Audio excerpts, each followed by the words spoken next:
Most bankers aren't ready to help you until after their third cup of coffee. But with Central National Bank's after-hours service, you don't have to wait for the bank lobby to open to get help. You can contact us from 6 to 8:30 in the morning or from 5 to 10 in the evening, and we'll connect you to a real, live, local person who can answer questions and fix problems 7 days a week. Bank different. Bank Central. Central National Bank. Member FDIC.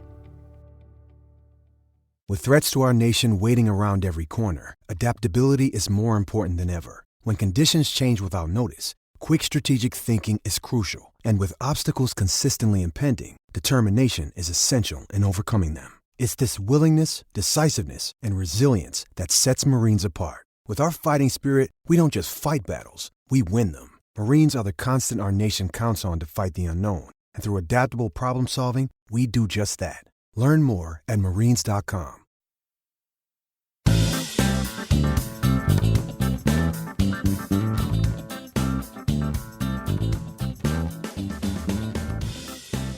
Welcome to the Blazers Edge podcast. I'm Tara Biggs, and I'm your host today, but I am joined by three wonderful Blazers Edge writers and contributors. We are all in Vegas, steamy, hot Vegas. How are you guys doing? Good, Tara. Thanks for having us on. So that was Steve DeWald, and next to him we have Brian Freeman, going to try to paint a picture for everybody. Hi, yeah, thanks for having us on. You know, it's been pretty awesome being down here, and especially having three other people with Blazers Edge. It's been fun. And finally, joining us for the roundtable today is David McKay, news editor. Hey, how's it going? I think for it to be steaming hot in Vegas, there has to be some moisture. That is true. It is a hot, dry heat. And we are surviving it. Northwesterners, we have not succumbed too much to heat stroke, but we are staying inside in the air-conditioned as much as possible. We are a hardy folk. Well, we are here today to talk Summer League, and we've got there's a few interesting storylines playing out on the Trailblazers with the Trailblazers roster. So let's just dive right into it. We have the big three now in Portland. I guess everybody's calling Lillard, McCollum, and Nurkic the big three. So I want to talk about what I'm calling the big four, which are the four main characters that we are watching here at Summer League today. That's Collins, Swanigan, Lehman, and Connaughton. So I guess let's just start with what are your impressions of these guys so far? Steve, why don't we start with you? Connaughton definitely didn't get off to the start that I'm sure he was hoping for, being on a non-guaranteed contract, and he's been here before. I was kind of expecting him to take the next step. So that's been a little bit disappointing. I kind of feel for him through this whole thing.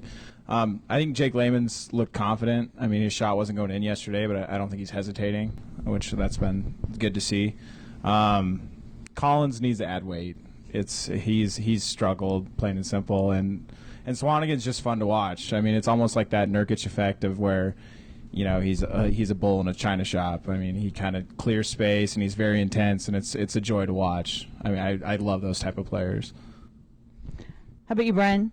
Yeah, I would say I'd go along with what Steve said, and Swanigan's probably the only one that we could say has played above what our expectations for the four players would be. I think Connaughton and Collins are, as far as their results has been way less than we would have expected. Lehman's looked, I would say he's actually looked good. He hasn't played well, but he's looked solid, but I wouldn't say he's performed better than what we would have hoped from him.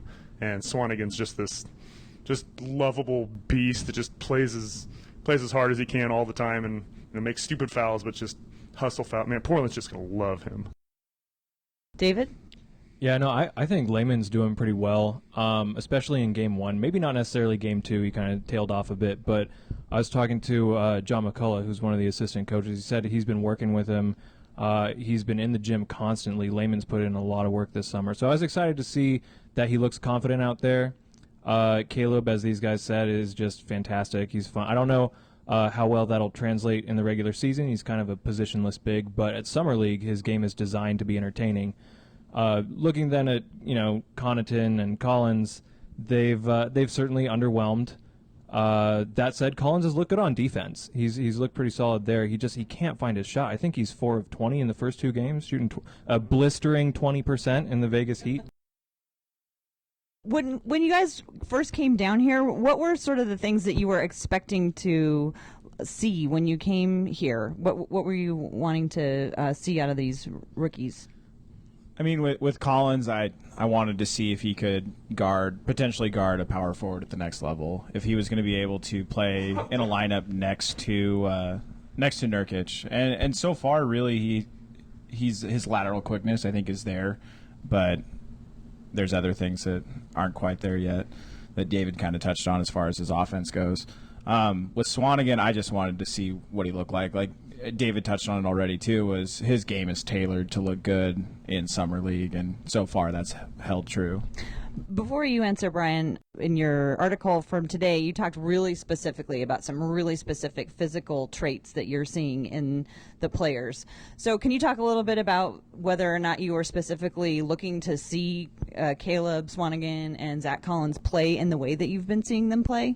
Yeah, I mean, I think for the most part, I mean, me and Steve did a primer before Summer League, and one of the things that we really wanted to see is whether either one of the guys could guard the perimeter at all. You know, we're going to have Nurkic centered at the, he's going to be our center for most of the time, but, in this day and age in basketball, you need to be able to guard the perimeter. When you have a big man that can, you're just exponentially more valuable. And guards that can't guard on the perimeter, you're going to need big men now.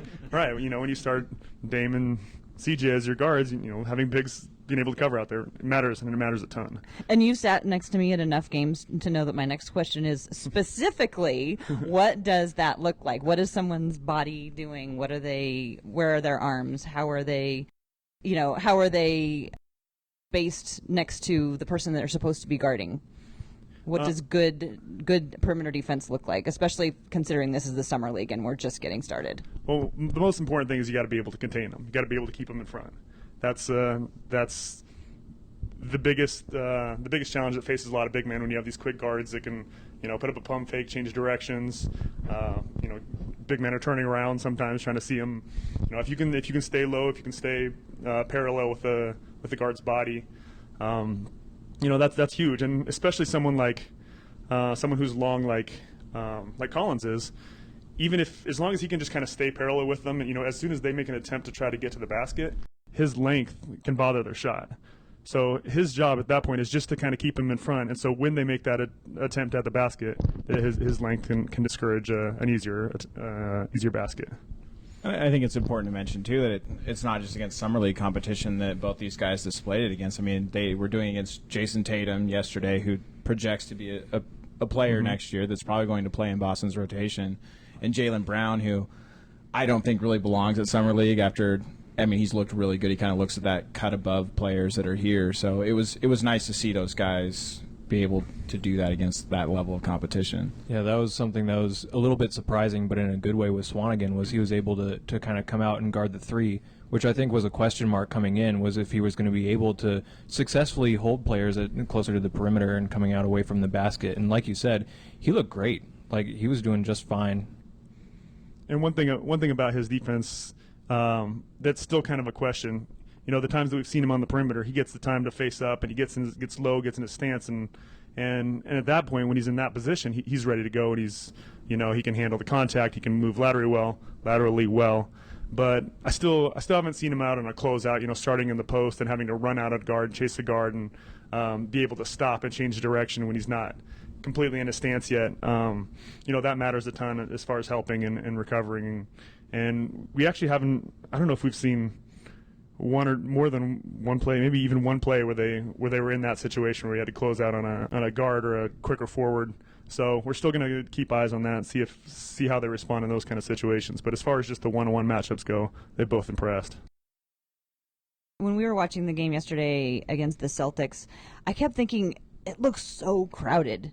And I don't know if that's because these are younger players who are less experienced. I kept thinking this field looks smaller than the one. This can't be the same size as the field that the Cavs and the team from the Bay Area played on. It just felt really, really crowded. Can you address why it might seem like that? You mean the court itself? Yeah, yeah.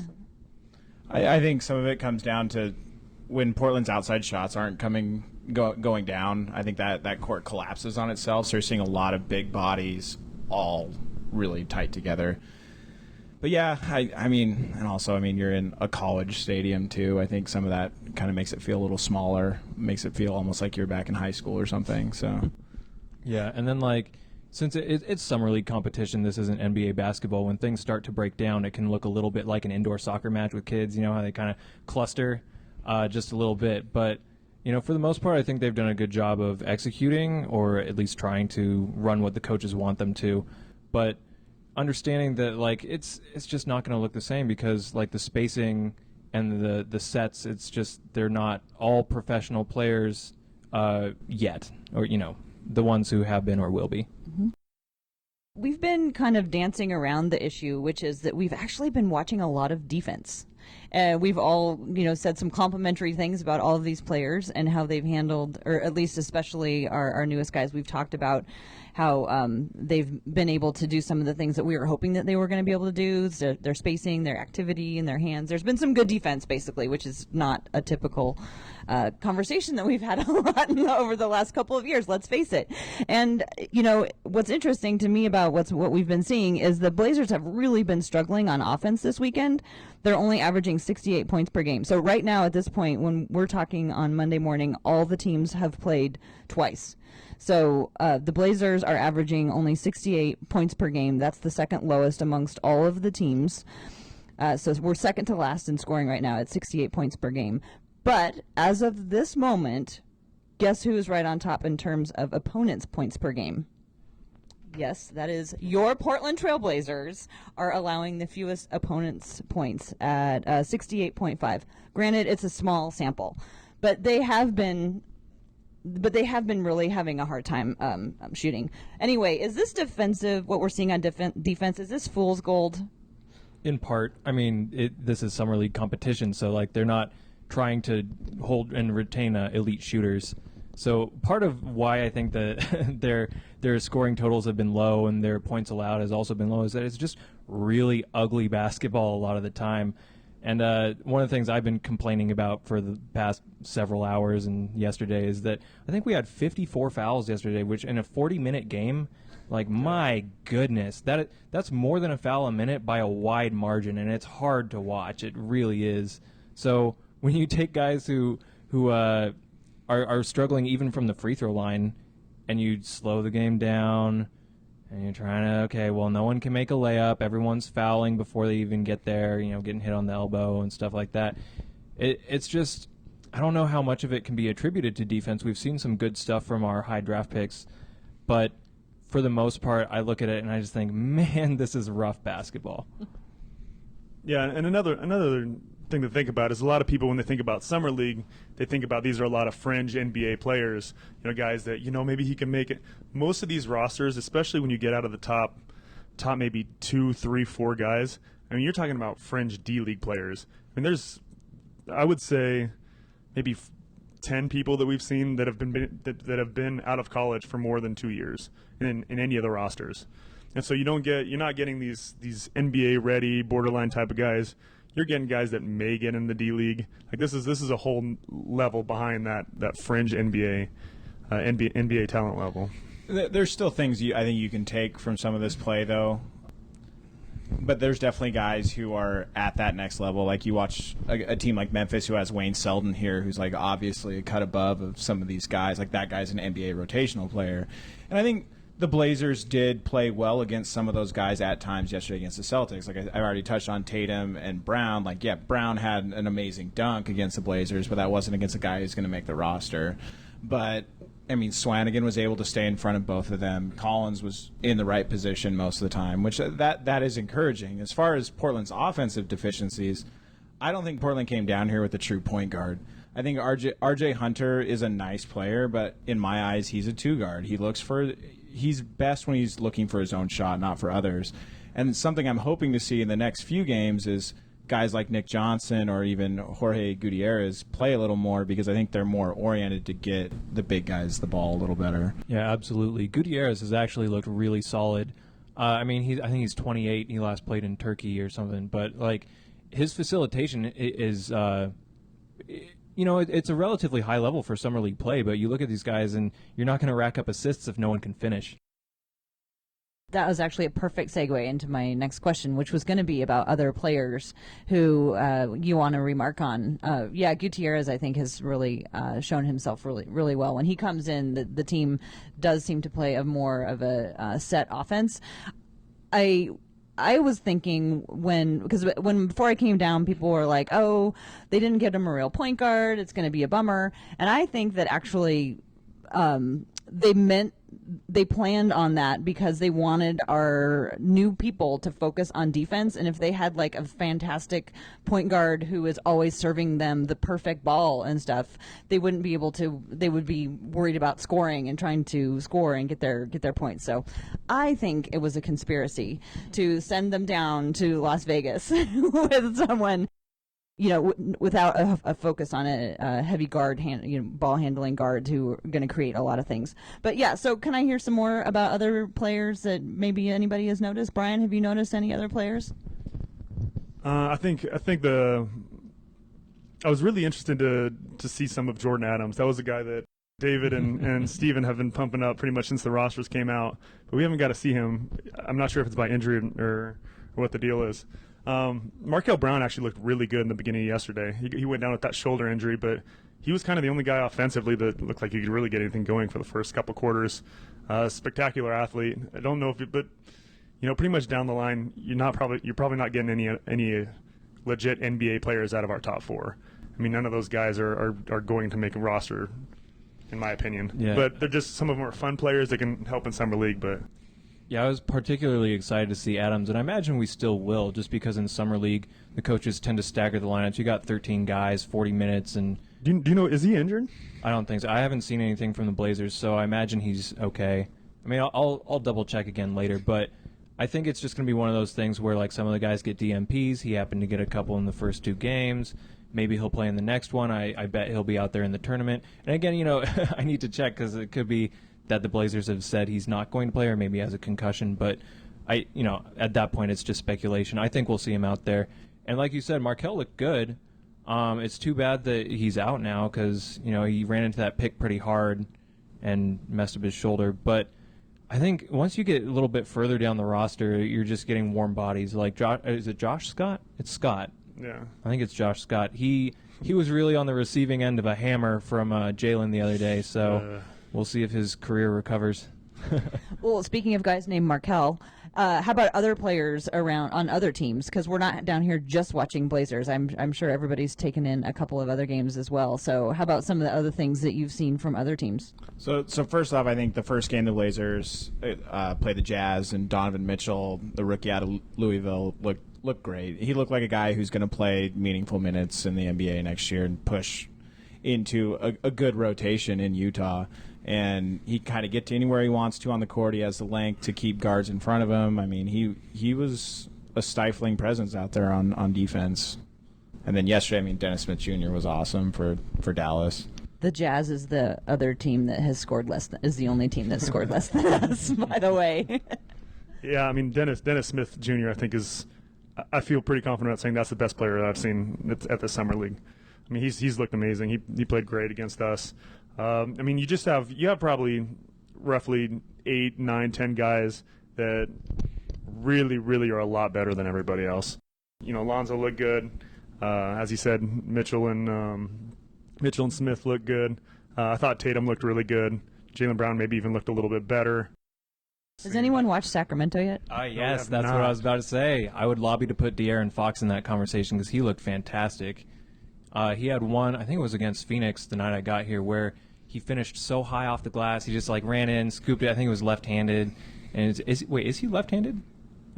I was watching that on TV, and he always goes with the left hand. The commentators were saying that he's very heavy on his left. I don't know if he's left-handed, but in basketball he uses his left hand. Yeah, no, he's looked fantastic. And as a Kings fan, I'm giving you a gold star. Thank you. I have a soft spot for these teams that struggle. I was a fan of the Wizards through the Nick Young, JaVale McGee, Andre Blatcher. I'm still waiting for Golden State to dig Andre Blatcher. The potentially future world champion Nick Young. Oh, yeah. Oh, my gosh. I'm ready.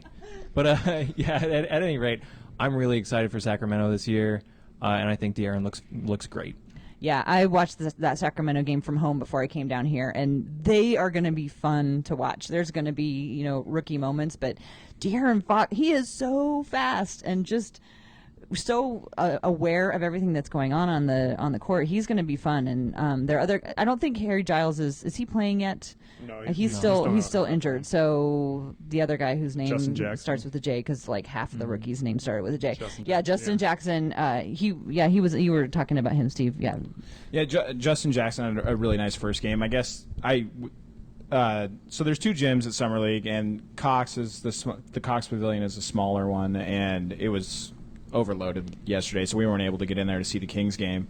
But I'm interested to see them play, because I don't think Jackson really had a great game yesterday, but that's a team I really want to watch again. And then I want to see Bam play for the Heat while I'm here, because I heard he's playing well. And then also Check Diallo, a second-year guy for New Orleans, I guess has looked pretty good for a big man at Summer League. Doesn't it sound bizarre to say that the Kings will be fun to watch this year? Like, those words don't belong in that order. That has been a long time since it was been said. Oh, my gosh. But sorry to cut you off. No, I too am interested in Bam Adebayo. I think he's going to be fun. And then on the other end of that spectrum was the Suns. The Suns were a team that, they have 3 or 4 guys that are, supposed to be part of their rotation, part of their future. They have one of the most NBA experienced rosters coming in here. And man, they all look terrible. Just watching guys that we expected to dominate look like average Summer League players was pretty disheartening. I think they might be suffering from something that I said the Blazers are too, as far as a true point guard comes, because Tyler Ulis isn't playing. I think they have one true point guard on their Summer League roster, and when you have guys like Marquise Chris and Dragon Bender, you need a guy to put them in a good spot, and they just didn't have that. Granted, they didn't look good on top of that, but I really liked what the Clippers did when they they brought in Kendall Marshall, to be their point guard. Kendall Marshall's not going to be in the NBA. He's probably not, he's not going to make any effect on that franchise. But he's a guy that can come in and sit Summer League, set guys up, put them in a good position, and then look how Bryce has done, and the Clippers have played well, and he's just a guy like that. I agree with you. The Suns could use. I think we might be in bizarro world, because we're talking about how fun the Sacramento Kings are going to be to watch, and what a smart thing the Clippers did, and I don't know. It's all Summer League though to wrap that up. Right. Yeah, you got to make sure you don't overanalyze there. Before we get past the players, I think it's a major bummer that Markelle Fultz, basically, we didn't get to see him here. I hope it doesn't sound like his ankle injury is serious, but it's still disappointing to not see him play. Or that really tragic cramp from Brandon Ingram. That was really sad. Can I just want, this is a conversation we've had with the Lakers guys, and they're trying to change my mind. And I don't mean to derail the conversation, but I am still so low on Brandon Ingram from where I think a lot of people place him. And I've said this before, is he plays the most aesthetically pleasing bad basketball that it's. Are you gonna? No, I just want clarification on bad.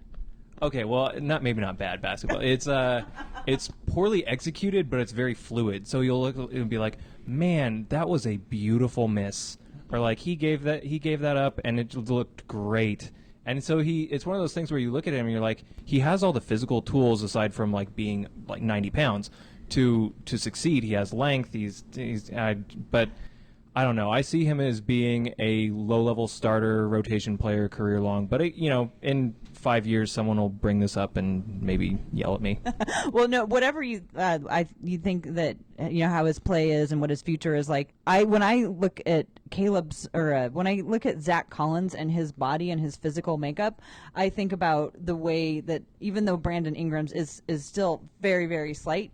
When I was watching him play, it looks to me like he's gotten physically stronger. Whether or not he's put on a lot of pounds, his ability to get to the rim more this year, and again, Summer League, but, I just feel like he has gained a lot of strength, and that's the kind of strength that I would like to see Zach Collins pick up, that inner core that, propels you forward and can launch you, into the places that you want to go.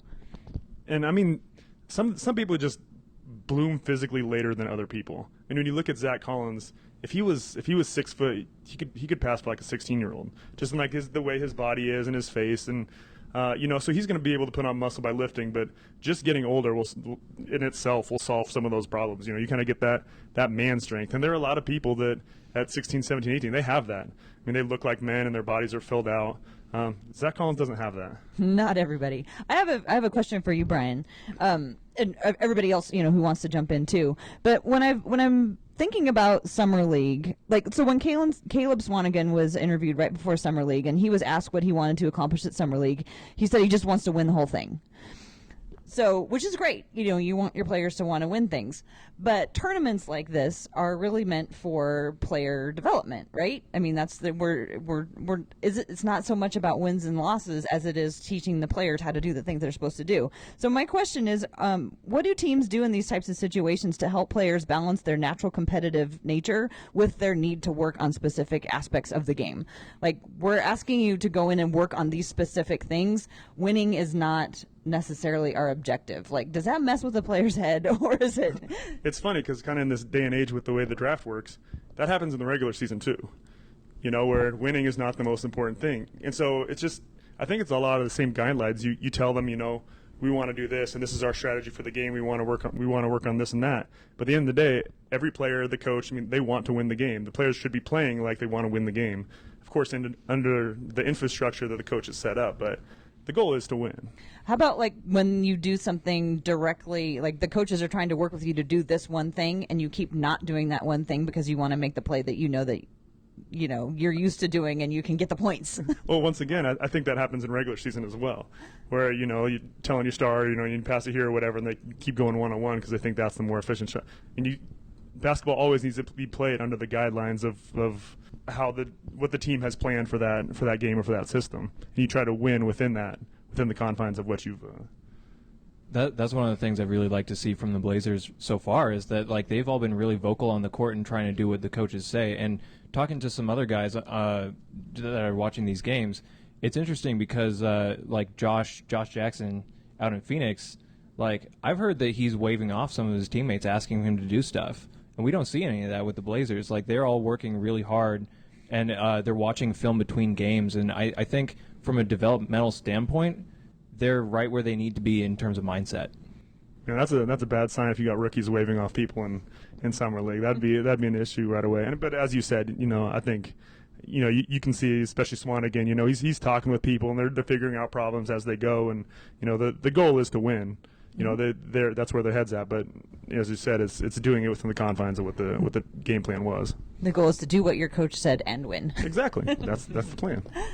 Steve, do you have anything you want to add about that? I think it's just getting in and out of the sets properly. I mean, Terry Stotts isn't coaching this team, but he's right there with a notebook. I think Stotts, in his tenure in Portland, rewards guys who practice hard and execute well and pay attention. And this is a more hyped up practice, really, is what Summer League is. And I think if you can make a good impression here, I think it could go a long way especially with Swanigan and Collins.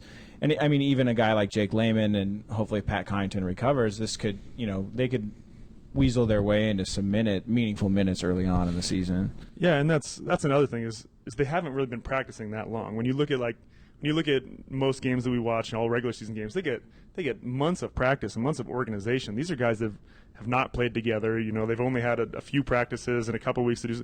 You can't put in complicated offense. You can't put in complicated sets.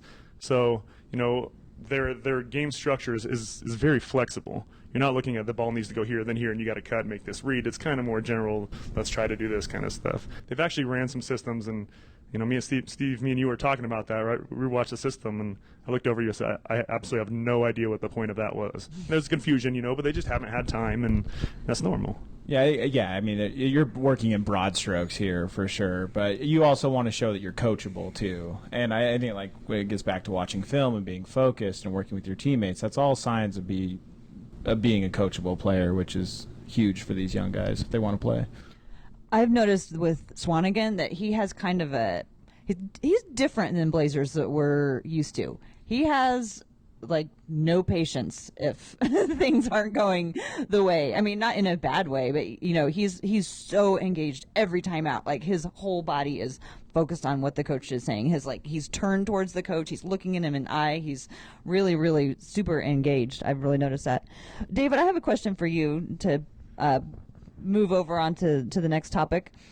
What's it like covering Summer League? Because it's got to be different than your regular routine when you're covering the Blazers. There's so much going on. It is absolutely exhausting.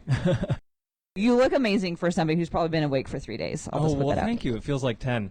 No, it's fun. Like my approach this year has been different than it was last year. I think last year I came and I did a lot more writing. This year I'm doing a lot of photography, some video content, and obviously I've got these guys down here doing analysis. They're doing a great job.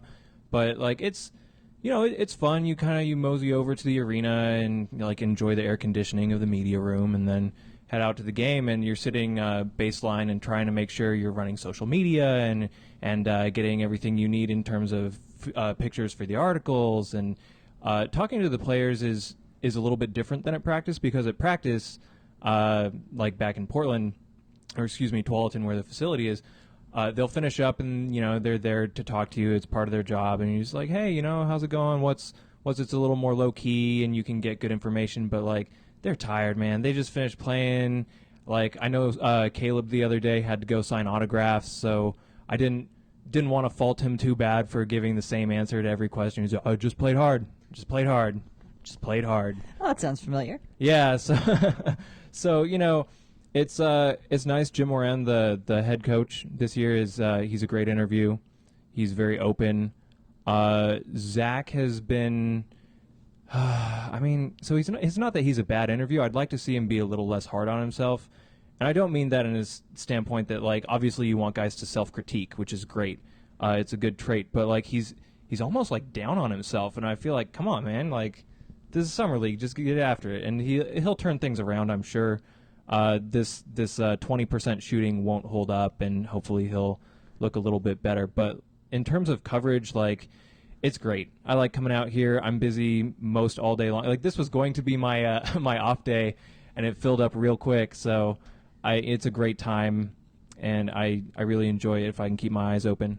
So when you're covering, for people who haven't seen inside the arena, the media area are behind the basket, and you're in the area where all like the players and the teams will come in right before their game, and it's just a cavalcade of stars. Yeah. Basically, both, not just, current basketball players, but, past basketball players, media people. How do you pay attention to what you're supposed to pay attention when all that stuff is going on around you? Well, I don't know. Like, I've been around it enough that it doesn't really faze me. But, like, I know watching the game the other day, I had started to critique R.J. Hunter, and I was sitting next to a guy from the Boston Herald, Mark Murphy. I think he's been with them since '88, and he quietly leaned over to me and said, that's his dad sitting in front of you. So only nice things from that point on. Like, oh, look at how he's moving on offense, and like he's really putting in the effort. But it's definitely interesting. It's almost an odd sensation to see someone, especially not from Portland, that you see on TV. So like Tibbs was there the other day, and of course, classic Tibbs. Of course he's wearing a stripy polo. Mm-hmm. He just looked like he came from a barbecue. And I know when I was waiting to do the interviews after game 2, like the Sixers came on, and I had to get out of their way because I was just standing in the middle of the tunnel, and I was looking at this older gentleman, and I was like, why do I know him, not in this context, like I know his face. But he's just like, again, polo, khakis, he's just chilling. And I feel bad about this. I had to read his name tag. It was Brett Brown. I didn't make that connection because you're used to seeing him in a suit and yelling. But no, it's fun to see guys around. Like I've seen Shams Charania around, and I haven't run into Zach yet, but I believe Steve did the other day. Yeah, I definitely creeped out Zach Lowe yesterday. I think with me, it's... running into players is something I've been around a little bit to where I've done that before, but for me I'm a nerd for the guys who cover the sport, and like running into guys like Zach Lowe and Chris Haynes, and even some of the local Portland guys that you don't really get a chance to talk to at length during the season. That's been really cool.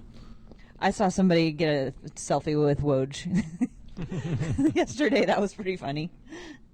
So, well, you brought up a little bit about how like the parents and the families are around. I was in the small arena yesterday, sitting, watching a game, and behind me were two young women who appeared to be like family members or connected with the players. And I was not wanting to listen to their conversation, but it is interesting when you meet the family members and you hear a little bit about like what the players have gone through, especially these guys who are the fringe players and things like that. I remember his rookie season, I sat next to Alan Crabb's mom, and his best friend was there, and he was like, "What am I going to do in Portland? I'm so excited to go to Portland. What's exciting in Portland?" I was like, "Oh,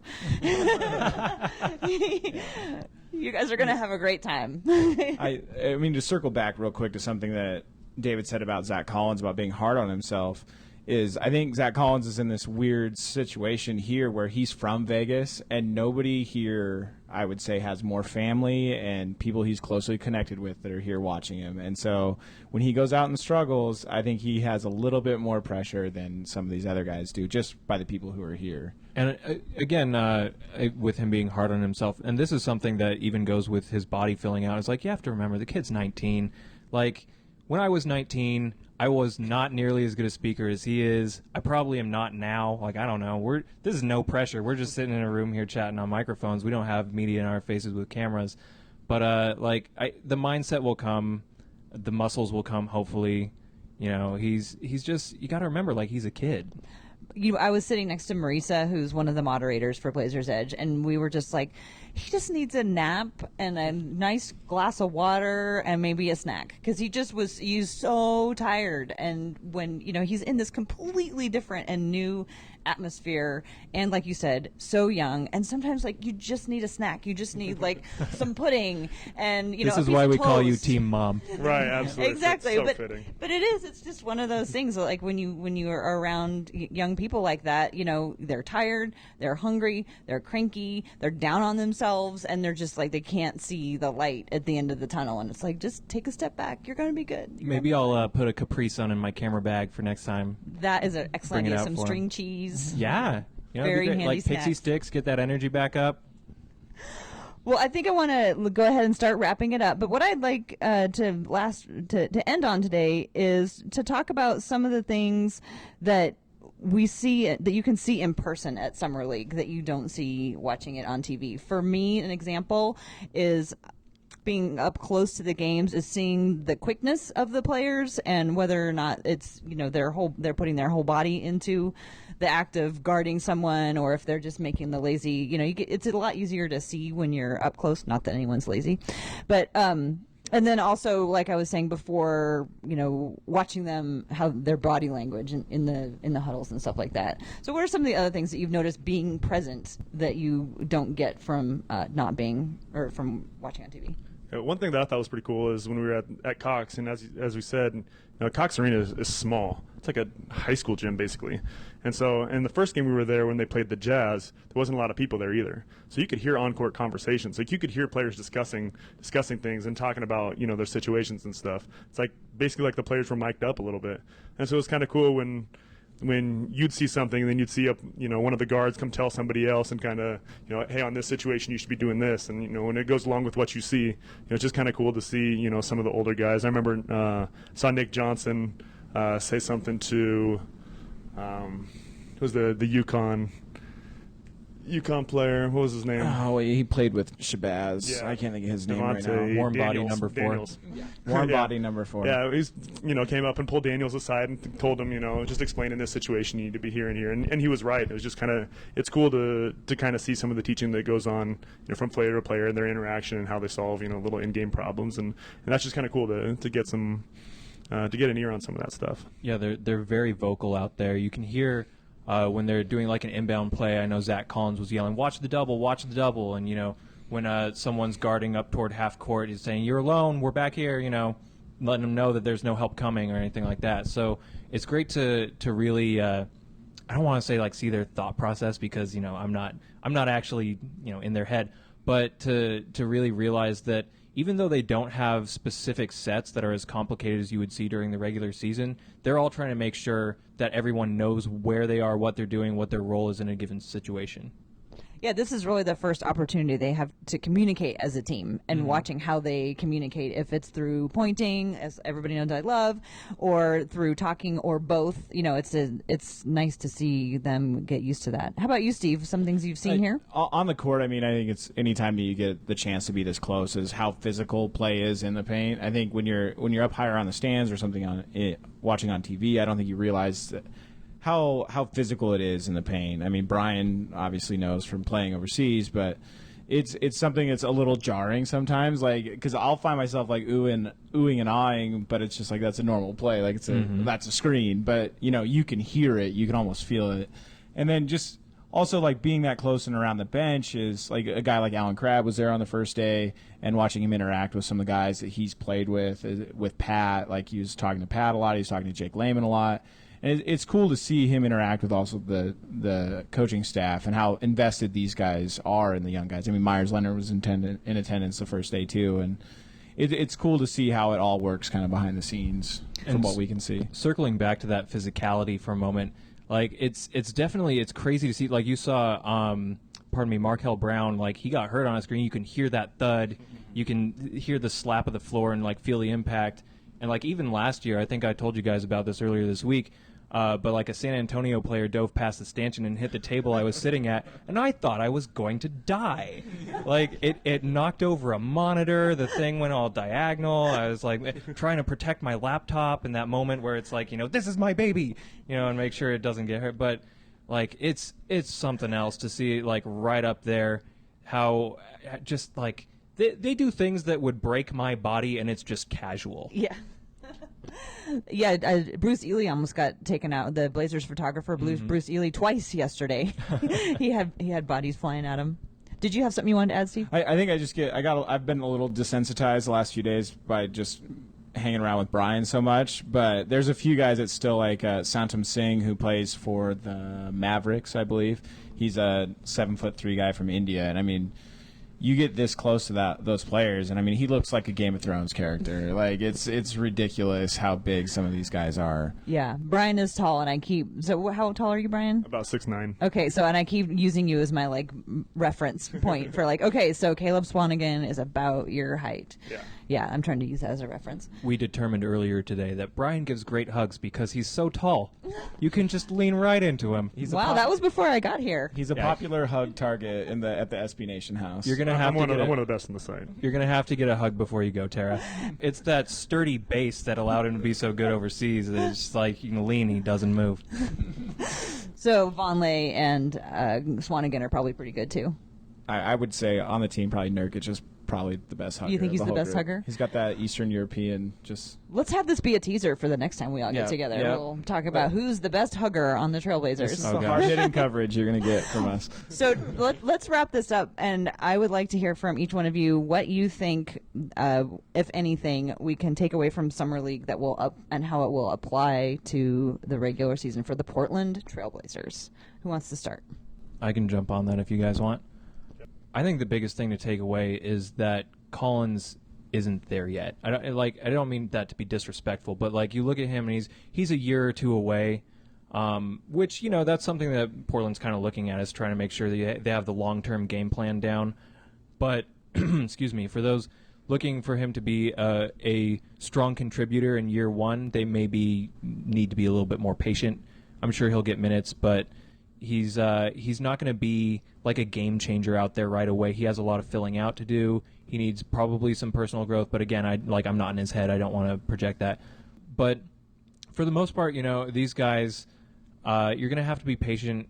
Swanigan, he's really impressing right now, but his summer league strength of being a positionless big and popping out and guarding threes and stuff like that is going to be one of those things where when you get to the regular season, it might be tough for him to find a spot. And I don't know, it's going to be different by the time we get to regular season. So again, it's hard to really find something to glean from this that's going to be long lasting, but that would be my take. And I think for my take, I kind of got to piggyback on that a little bit about Zach Collins. I mean, me personally, I can kind of relate to where he's at, and the fact, he's 7 foot and he's extremely skinny. About that time when I was 19, I was just kind of thinking about it. I was about 6'9", 180, 185. Ooh, that's a tall drink of water. Yeah, but I was extremely skinny, and I mean, I ate more than all my friends. I was in the weight room all the time, and until you really until you've really like matured, your body's just not really going to fill out that much. And then I think 2 years after, so I was 20, 21, I was 240, and you just become a different person. And people hit that at different points in their life, as I touched on earlier. And he's going to get there, and most of the problems that he has are strength related. He's defensively he's been great, but he can't really hold his spot, and it has nothing to do with his footwork. He's just not strong enough. Offensively, he's not finishing very well. Well, most of that is the strength, and so core. Yeah, I mean, just to look at what he's done, and he hasn't impressed very much this summer league, but to look offensively or both offensively and defensively. Defensively, I think he's been fine, but there's areas he could get better too. But to look at what he's done and look at these two games and make a judgment about how good he is, or to say anything super negative about his future based on that is really blind. I don't really have anything to add to both what David and Brian said as far as the big men go. I think they basically covered it. Pat Connaughton has been concerning for me. Like, usually when you bring a guy who has some level of experience with this type of competition, and he was a fringe rotational player at times last season, and for him to struggle this much really kind of makes me scared for his future in Portland, just because he is the last remaining non-guaranteed contract, and Portland hasn't made a move.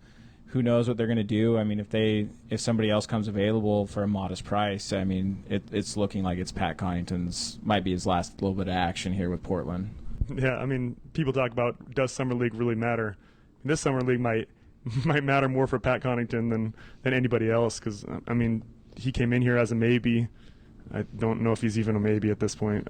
Hopefully, I agree. I think we're definitely going to see Pat Connaughton as a professional athlete going forward. It's just a question of what sport it's going to be. With regards to Pat Connaughton, I think one of his biggest qualities that he brings is leadership. It's not necessarily scoring, as we've seen, like in the arena yesterday. Every time he took a shot, we all held our breath, and then it clanged off, and we were just so disappointing because you want him to play well so bad. But when you watch him and the way he interacts, the way he leads the offense, even if he's not the offensive leader, he just seems like a guy who has lots of really great leadership qualities. On this team right now, we already on the full roster, we have some really outstanding leaders already. So I don't know if we need him in that spot anymore. Yeah, I mean. I think Pat's a great leader, and I think he's a great guy for this hard worker for this group of people. I mean, I'm not trying to bash him in that way.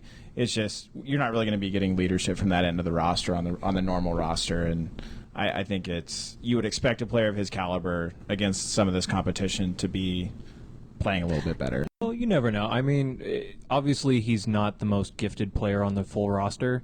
He's not the most gifted player perhaps on the summer league roster either, but at the same time, like when the full team's that young, you'll take leadership where you can get it. Like Evan Turner right now, he's still the oldest guy on roster, and he's like 28, something like that. Mm-hmm. So, like anyone who's going to rally the troops and be vocal is a welcome presence. But that said, I don't think his time with the Blazers will be lasting too terribly much longer.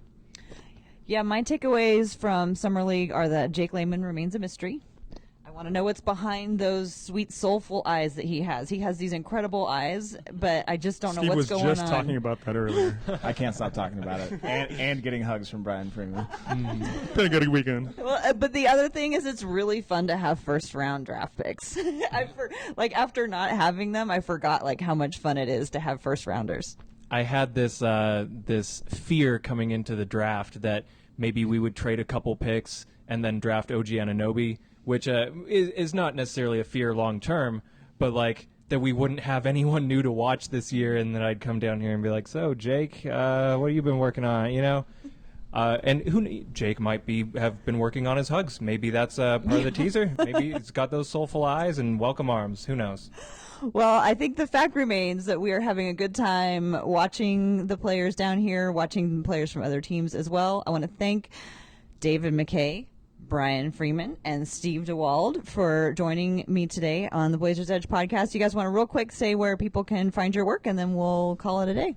I'm pretty regular in the newsroom, or posting news stories on Blazers Edge. My Twitter is @SteveDHoops, and that's how you can find most of my work. I have a bi-weekly column. I'm supposed to actually have one that comes out tomorrow, but I pushed it back a week because we've been busy doing this. Too busy hugging everyone. Yeah, I've given lots of hugs. It's exhausting. But I have a bi-weekly column where I just kind of talk about some sort of situation through the eyes of somebody who played professional basketball. Tons of different topics, and so you can find me there, or you can always find me on Twitter, Brian Freeman 24. Yeah, I mean, all our work is available at Blazers Edge. I think we're all pretty active there. I, fortunately and unfortunately, pretty much live on Twitter. So if you want to talk to me, I will likely respond to you, as long as you're nice. Or even if you're not. But that's David McKay, NBA, McKay spelled M-A-C-K-A-Y, with that little Scottish A snuck in there. Yeah, I'm happy to chat anytime. I'm usually posting either news stories or photos or my terrible opinions, so you're welcome to come at me with a rebuttal. Well, I am at TCB Biggs on Twitter, and I'm on the podcast. Don't forget you can subscribe to the podcast, Stitcher, iTunes, give us likes and reviews and all that good stuff.